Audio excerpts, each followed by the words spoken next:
আজই যে crime scene 11 মাস পর্যন্ত ক্রাইম সিন তো অক্ষত রাখা চলে না, কারণ অলরেডি কলকাতা পুলিশ, সিবিআই সবাই তদন্ত করে নিয়েছে। ফলে ক্রাইম সিন আর নতুন করে অক্ষত রাখার বা যেমন ছিল তেমন রাখার প্রয়োজনটা আর আছে বলে আমার মনে হয় না। সেখানে কোর্ট যখন বলছে তখন আর তো কোনো প্রশ্নই থাকতে পারে না। কিন্তু প্রশ্ন হলো একটাই, যে অভয়া কাণ্ড যারা ঘটালো তারা কোথায় হারিয়ে গেল, তাদেরকে দেখা পাওয়া যাচ্ছে না কেন, তাদেরকে রক্ষা করা হচ্ছে কেন, সেটা বাংলার মানুষ জানতে চাইছে। দাগিদের এই জন্য পরীক্ষা বসাতে চাইছে, কারণ দাগিরা কারা, যারা তৃণমূলের নেতাদেরকে টাকা দিয়ে পয়সা দিয়ে যারা পরীক্ষায় বসার সুযোগ পেয়েছিল।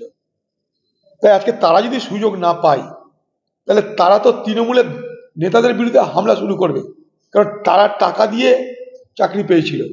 তাই দিদি সেই দাগিদের বাঁচাতে, দাগিদের নেত্রী হয়ে তিনি তাদেরকে রক্ষা করতে চাইছেন, এবং সেই সুবাদে সমস্ত বিষয়টাকে আরো জটিল, আরো বেপথে চালিত করে গোটা ব্যাপারটাকে লণ্ডভণ্ড করে দেওয়ার চেষ্টা করছে।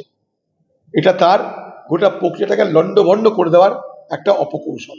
দেখুন, যে সমস্ত বিষয়গুলো নিয়ে বন্ধ ডাকা হয়েছে, আমি জিজ্ঞেস করতে চাই পশ্চিমবঙ্গের তৃণমূল সরকারকে এবং তাদের দলের নেতাদেরকে, সেই বিষয়গুলো কি অমূলক, অযৌক্তিক? দেশ জুড়ে আজকে বেসরকারিকরণ, শ্রমিকের উপরে নতুন করে এক সন্ত্রাস নেমে আসছে। শ্রমিকদের রুটি রুজির প্রশ্নে নিজস্ব অধিকার তারা হারাচ্ছে। নানা রকমের আইন এনে ভারতবর্ষের শ্রমিক কর্মচারীদের অধিকার হননের চেষ্টা চলছে। তৃণমূল পার্টির লোকেরা পার্লামেন্টেতে এগুলো নিয়ে বলে যে শ্রমিকের স্বার্থ রক্ষা করতে হবে। মমতা ব্যানার্জিও তো বলেন। তাহলে সেই স্বার্থ রক্ষা করার জন্য যখন ধর্মঘটের কথা বলা হচ্ছে, তখন তার বিরোধিতা কেন? এতে পশ্চিমবঙ্গ সরকারের আপত্তিটা কোথায়? পশ্চিমবঙ্গ সরকার বিজেপির দালালি করতে গিয়ে আজকে শ্রমিকের স্বার্থকে তারা জলাঞ্জলি দিয়ে যে আন্দোলন, শ্রমিকের আন্দোলন, সেই আন্দোলন যারা করছে, সে আন্দোলনকারীদের উপরে এই হামলা চালানোর মধ্য দিয়ে মমতা ব্যানার্জি প্রমাণ করে দিলেন যে মমতা ব্যানার্জি এই মুহূর্তে বিজেপির দালাল, একদম দালাল। বলছি তো, বন্ধের সমর্থন আমরা করেছি, তৃণমূল দালালি করছে বিজেপির, তাই বন্ধ তারা ভাঙতে চাইছে। কতবার তৃণমূল দালালি করছে বিজেপি, তাই সর্বত্র যেখানে যেখানে সুযোগ পাচ্ছে প্রতিরোধকে মুখে তাদেরকে অত্যাচারিত হতে হচ্ছে। কিন্তু এটা মানুষের স্বার্থে, শ্রমিকের স্বার্থেই বন্ধ। বাংলা মুখে মমতা ব্যানার্জি বলুন যে কোন বিষয়টা অযৌক্তিক, অন্যায় দাবি করা হচ্ছে। দেখুন, 21শে জুলাই শহীদ দিবস তো নেই, আর পিকনিক দিবস। দুদিন আগে থেকে টিভিতে দেখবেন কত রকমের মাংস হচ্ছে, কত রকমের ডিম হচ্ছে, কত রকমের মাছ হচ্ছে, তাদের সব সাজ সরঞ্জাম দেখতে পাবেন। বোতলটা দেখা যায় না, বোতলেরও ছড়াছড়ি থাকে। তো স্বাভাবিকভাবে পিকনিক করতে যাবেই বিভিন্ন জায়গা থেকে। পয়সার দরকার, পয়সা কোথা থেকে পাবে? চাঁদা তুলতে হবে, পঞ্চায়েতে চুরি করতে হবে, লোকের কাছে জুলুম করে টাকা আদায় করতে হবে, কাটমানি খেতে হবে, সেই টাকা দিয়ে দিদির শহীদ দিবস হবে। তাই টাকা চাঁদা না দিলে সেখানে মার খেতে হবে।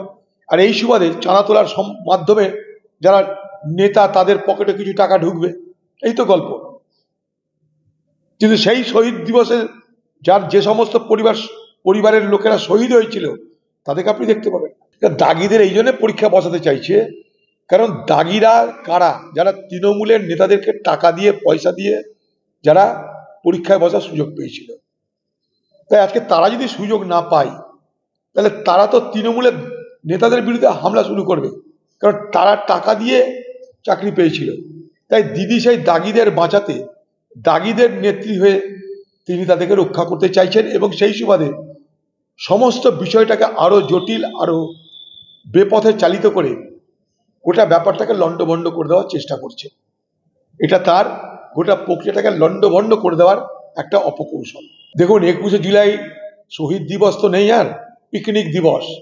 দুদিন আগে থেকে টিভিতে দেখবেন কত রকমের মাংস হচ্ছে, কত রকমের ডিম হচ্ছে, কত রকমের মাছ হচ্ছে, তাদের সব সাজ সরঞ্জাম দেখতে পাবেন। বোতলটা দেখা যায় না, বোতলেরও ছড়াছড়ি থাকে। তো স্বাভাবিকভাবে পিকনিক করতে যাবেই বিভিন্ন জায়গা থেকে। পয়সার দরকার, পয়সা কোথা থেকে পাবে? চাঁদা তুলতে হবে, পঞ্চায়েতে চুরি করতে হবে, লোকের কাছে জুলুম করে টাকা আদায় করতে হবে, কাটমানি খেতে হবে, সেই টাকা দিয়ে দিদির শহীদ দিবস হবে। তাই টাকা চাঁদা না দিলে সেখানে মার খেতে হবে। আর এই সুবাদে চাঁদা তোলার মাধ্যমে যারা নেতা তাদের পকেটে কিছু টাকা ঢুকবে, এই তো গল্প। কিন্তু সেই শহীদ দিবসে যার যে সমস্ত পরিবারের লোকেরা শহীদ হয়েছিল তাদেরকে আপনি দেখতে পাবেন। আজ যে ক্রাইম সিন, 11 মাস পর্যন্ত ক্রাইম সিন তো অক্ষত রাখা চলে না, কারণ অলরেডি কলকাতা পুলিশ, সিবিআই সবাই তদন্ত করে নিয়েছে। ফলে ক্রাইম সিন আর নতুন করে অক্ষত রাখার বা যেমন ছিল তেমন রাখার প্রয়োজনটা আর আসে বলে আমার মনে হয় না। সেখানে কোর্ট যখন বলছে তখন আর তো কোনো প্রশ্নই থাকতে পারে না। কিন্তু প্রশ্ন হলো একটাই, যে অভয়া কাণ্ড যারা ঘটালো তারা কোথায় হারিয়ে গেল, তাদেরকে দেখা পাওয়া যাচ্ছে না কেন, তাদেরকে রক্ষা করা হচ্ছে কেন, সেটা বাংলার মানুষ জানতে চাইছে।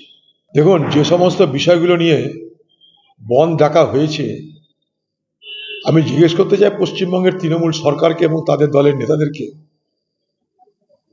সেই বিষয়গুলো কি অমূলক, অযৌক্তিক?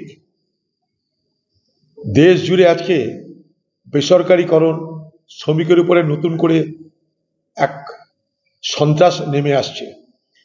শ্রমিকদের রুটি রুজির প্রশ্নে নিজস্ব অধিকার তারা হারাচ্ছে। নানা রকমের আইন এনে ভারতবর্ষের শ্রমিক কর্মচারীদের অধিকার হননের চেষ্টা চলছে। তৃণমূল পার্টির লোকেরা পার্লামেন্টে এগুলো নিয়ে বলে যে শ্রমিকের স্বার্থ রক্ষা করতে হবে। মমতা ব্যানার্জিও তো বলেন। তাহলে সেই স্বার্থ রক্ষা করার জন্য যখন ধর্মঘটের কথা বলা হচ্ছে তখন তার বিরোধিতা কেন? এতে পশ্চিমবঙ্গ সরকারের আপত্তিটা কোথায়?